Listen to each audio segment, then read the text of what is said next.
এই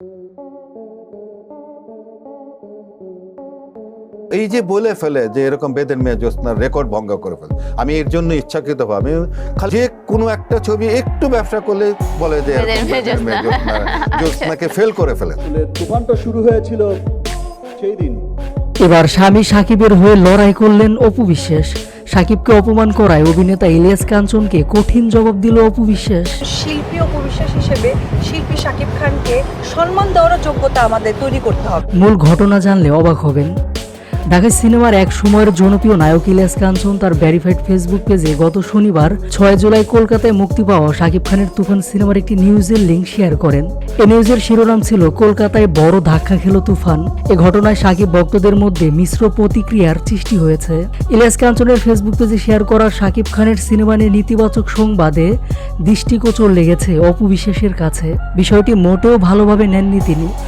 এ বিষয়ে প্রতিক্রিয়াও দেখিয়েছেন তিনি। একদম সরাসরি সেই পোস্টে কমেন্ট করে প্রতিবাদ করেন এই নায়িকা।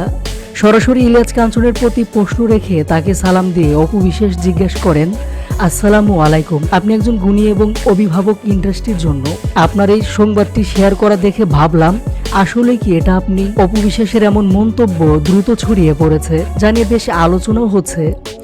সাকিবকে কেউ বাজে মন্তব্য করলে চুপ থাকবেন না অপু বিশ্বাস, এমনটা তিনি প্রায় বলে থাকেন।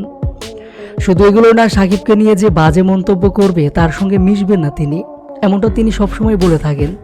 তাই তো এবার সাকিবকে নিয়ে বাজে মন্তব্য করায় এবার ইলিয়াস কাঞ্চনকে কঠিন জবাব দিয়েছেন এই নায়িকা।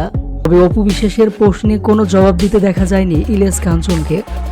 তবে এক নেটিজেন অপু বিশ্বাসের উদ্দেশ্যে মন্তব্য করেন, যেখানে তিনি অপুকে উদ্দেশ্য করে লিখেছেন, এটা অ্যাডমিন পোস্ট, ইলিয়াস কাঞ্চন হয়তো এসবের কিছুই জানেন না। পাল্টা প্রতিক্রিয়ায় অপু বিষয়টি বুঝতে পেরেছেন বলে আশ্বস্ত হয়েছেন।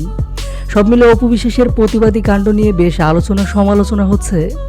প্রিয় ভিউয়ার্স, বিষয়টি নিয়ে আপনাদের মতামতটি জানিয়ে দিন।